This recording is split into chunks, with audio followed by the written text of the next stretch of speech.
لتجدن أشد الناس عداوة للذين آمنوا اليهود والذين أشركوا ولتجدن أقربهم مودة للذين آمنوا الذين قالوا إنا نصارى ذلك بأن منهم قسيسين ورهبانا وأنهم لا يستكبرون بسم الله الرحمن الرحيم لا يؤاخذكم الله باللغو في أيمانكم ولكن يؤاخذكم بما عقدتم الأيمان صدق اللہ العظیم۔ آج کے درس کے دو عنوان ہیں۔ ایک عنوان قوم اور ملت کی خیر خواہی نیک اور صالح علماء کی موجودگی میں ہوتی ہے، یعنی اگر کسی قوم میں اور کسی معاشرے میں آپ بھلائی دیکھیں تو یہ بات سمجھ لے کہ اس بستی میں، اس علاقے میں، اس قوم میں کوئی ایسا عالم گزر گیا ہے جو اللہ والا تھا، جو اللہ سے تعلق رکھنے والا تھا، دنیا کی محبت اس کے دل میں نہیں تھی، اس میدان میں وہ کام کر کے گیا ہے، آج اللہ نے اس کی بدولت اس قوم کو سیدھے راستے پہ چلایا ہوا ہے۔ ایک عنوان یہ ہے۔ دوسرا عنوان ہے کہ قسم کی 3 صورتیں ہیں اور ان کے احکام۔ جو آیت پہلی میں نے آپ کے سامنے تلاوت کی ہے، اسی عنوان پر کہ نیک علماء اور صالح علماء یہ قوم کی اصلی روح ہوا کرتی ہیں، اسی پر اللہ رب العزت نے آیت نازل فرمائی اور کیا فرمایا؟ کہا لَتَجِدَنَّ أَشَدَّ النَّاسِ عَدَاوَةً لِلَّذِينَ آمَنُوا الْيَهُودِ۔ اگر آپ یہود قوم کو دیکھیں گے تو یہود یہ وہ قوم ہے کہ ان کے علماء خواہش پرست ہوئے، دنیا کے پیچھے چلے، نتیجہ اس کا یہ ہوا کہ آج اس دنیا میں، اور صرف آج ہی نہیں، رسول اللہ صلی اللہ علیہ وسلم سے لے کر اب تک اور قیامت کی صبح تک اگر آپ کسی طبقے کو دیکھیں گے جو ایمان اور مسلمان کے مخالف ہے تو قرآن مجید بتلاتا ہے لَتَجِدَنَّ أَشَدَّ النَّاسِ، مسلمانوں کے اور ایمان والوں کے سخت مخالف اگر کوئی قوم نظر آتی ہے، کہا الیہود، وہ یہودی ہیں۔ نمبر 2 وَلَتَجِدَنَّ أَقْرَبَهُمْ مَوَدَّةً لِلَّذِينَ آمَنُوا الَّذِينَ قَالُوا إِنَّا نَصَارَى۔ اور اگر آپ دوسری طرف آتے ہیں، کہا کہ نصارہ میں ایسے علماء موجود تھے، ایسے صلحاء موجود تھے جو اس وقت کے اللہ رب العزت کی جو شریعت نازل کی ہوئی تھی، حضرت عیسیٰ علیہ السلام پر اللہ نے جو کتاب نازل فرمائی، اس کے پیروکار تھے، اس کے ماننے والے تھے۔ نتیجہ کیا ہوا کہ نصارہ میں سے آپ کو بعض طبقہ، اکثر نہیں، زیادہ تر نہیں، سارے نہیں، بعض طبقہ آپ کو اس طرح کا ملے گا کہ وہ نیک اور سیرت اچھے لوگ تھے، اگرچہ وہ علماء نہیں تھے لیکن ان میں نیک علماء موجود تھے۔ اس کا نتیجہ کیا ہوا کہ جب بھی ان کے اوپر حق کھلا وہ اسلام لے کر آ گئے اور اسلام قبول کر لیا۔ اور یہودی اچھے نیک علماء نہ ہونے کی وجہ سے اس کا انجام کیا ہوا کہ وہ بیچارے برے ٹھہرے اور وہ اسلام کے خلاف اب تک سازشیں کرتے ہیں۔ اور اس کا ایک واقعہ میں آپ کے سامنے بیان کرتا ہوں۔ آپ علیہ السلام نے جس نے مکہ میں دعوت دینا شروع کی تو کفار کی طرف سے اعتراضات شروع ہوئے، تکالیف شروع ہوئی، مصیبتیں شروع ہوئی۔ آپ علیہ السلام نے اس ٹائم جو ایمان لے کر آ گئے تھے حضرات صحابہ صحابیات میں سے، ان کو کہاں اپنا ہجرت کرنے کا حکم دیا تھا؟ حبشہ۔ پہلی ہجرت کہاں ہوئی ہے مسلمانوں کی؟ حبشہ کی طرف، جس میں ہے عثمان غنی رضی اللہ تعالی عنہ اور آپ علیہ السلام کی صاحبزادی حضرت رقیہ رضی اللہ تعالی عنہ یہ بھی تھی۔ پھر اس کے بعد دوسرا قافلہ گیا جس میں 80 یا 82 کے قریب افراد تھے، اور وہ بھی کہاں پر گیا تھا ہجرت کر کے؟ حبشہ کی طرف۔ نجاشی بادشاہ تھا، یہ نصرانی تھا، یہودی نہیں تھا۔ جب یہ وہاں گئے اسلام نہیں قبول کیا تھا، نصرانی تھے۔ اس وقت کیا ہے، عیسیٰ علیہ السلام کے مذہب کے پیروکار تھے، لیکن چونکہ انجیل سے وابستہ تھے اس ٹائم جو حق مذہب تھا اس کے پیروکار تھے، نتیجہ کیا ہوا؟ یہ اس کتاب کے ساتھ وابستہ ہونے کی وجہ سے آپ علیہ السلام اور حضرات صحابہ کے بارے میں یہ آگاہ تھے کہ آخر میں ایک نبی آئیں گے جو آخری نبی ہوں گے، جن کی یہ علامات، یہ نشانیاں ہوں گی۔ جس ٹائم حضرات صحابہ وہاں گئے، انہوں نے ان کو استقبال سے رکھا اور اپنے پاس امن کے ساتھ رکھا، لیکن کفار پھر بھی باز نہ آئے، یہ وہاں چلے گئے قافلہ لے کر، اور نجاشی بادشاہ کو کیا کہا کہ بھئی یہ تو ایسے ہیں کہ انہوں نے ہمارے علاقے کا امن خراب کیا ہوا ہے۔ پھر نجاشی بادشاہ نے اس وقت کے حضرات صحابہ کو کہا اپنی حقانیت بیان کرو۔ انہوں نے جب حقانیت بیان کی تو وہ وہی تھی جو اللہ نے انجیل میں بیان کی تھی، اور اس کا نتیجہ کیا ہوا؟ نجاشی بادشاہ نے پھر 70 علماء کرام کا قافلہ ان صحابہ کے ساتھ بھیجا تھا جب آپ علیہ السلام مدینہ ہجرت کر کے چلے گئے تھے، اور وہاں پر آ کر پھر آپ علیہ السلام کے پاس یہ حضرات آئے تو آپ علیہ السلام نے ان کو سورہ یاسین پڑھ کر سنائی۔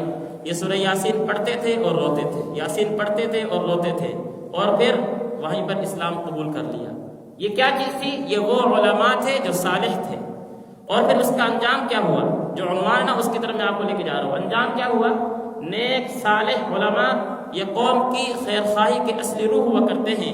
جس ٹائم یہ واپس گئے اور نجاشی بادشاہ کو اصل حقائق بتائے تو نجاشی بادشاہ بھی اسلام قبول کر لیا، جو وہاں اس ٹائم عوام موجود تھی وہی مسلمان ہو گئی تھی۔ اور پھر نجاشی بادشاہ نے اپنے بیٹے کو ایک اور قافلہ دے کر بھیجا تھا اور خط لکھ کر بھیجا تھا کہ میں مسلمان ہو چکا ہوں، لیکن اللہ کی طرف سے فیصلے کچھ اور تھے۔ وہ بیٹا اور جو قافلہ آ رہا تھا جس کشتی میں سوار ہو کر وہ کشتی سمندر میں غرق ہو گئی تھی۔ خیر، عنوان کیا ہے کہ علماء اور صلحاء یہ قوم کی اصلی روح ہوا کرتے ہیں۔ اس لیے خدا را اپنے وقت کے علماء کی کیا ہے، آپ احترام کیا کریں۔ یہ آپ کے ایمان کے خیرخواہ ہوا کرتے ہیں، یہ آپ کے ملک و ملت کے خیرخواہ ہوا کرتے ہیں۔ قرآن نے آخری آیت میں یہ بتلایا ذالک بأن منہم قسیسین ورہبانا، یہ وہ لوگ تھے جو نیک تھے، صالح تھے، وانہم لا یستکبرون، تکبر نہیں کیا کرتے تھے۔ انجام کار کیا ہوا؟ اللہ رب العزت نے ان کی وجہ سے یہود قوم کو دور کر دیا، اور جو نصارہ تھے ان میں اللہ نے اسلام کی محبت ڈال دی ہے۔ اب یہاں پر ایک بات سمجھیں گے کہ یہاں پر یہود کی مذمت بیان کی گئی، نصارہ کی کیا ہے، مدح بیان کی گئی، تعریف کی گئی، لیکن اس کا مطلب ہرگز یہ نہیں مفسرین نے یہ بات لکھی ہے کہ نصارہ کی یہاں پر تعریف کی گئی ہے تو آپ نصارہ کے ساتھ دوستی کا ہاتھ بڑھائیں۔ ہرگز مطلب یہ نہیں ہے، یہاں ان کی تعریف بیان کی گئی ہے جو اسلام کے ساتھ محبت رکھتے ہیں، اسلام کی حقانیت کھلتی ہے ایمان لے کر آ جاتے ہیں۔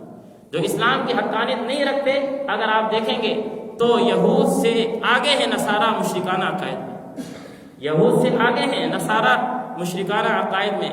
اس لیے اس کا مطلب یہ نہیں کہ قرآن نے تعریف کر دی تو ہم کیا ہے نصارہ کے ساتھ دوستی شروع کر دیں، نہیں، وہ تو قرآن مجید نے صاف اعلان کر دیا ہے وَلَن تَرْضَىٰ عَنْكَ الْيَهُودُ وَلَا النَّصَارَىٰ حَتَّىٰ تَتَّبِعَ مِلَّتَهُمْ، کہ یہودی اور نصرانی تو یہ چاہتے ہیں کہ جب تک آپ ان کی ملت کی اتباع نہیں کریں گے یہ آپ سے راضی نہیں ہوں گے، وہ صاف اعلان کر دیا ہے۔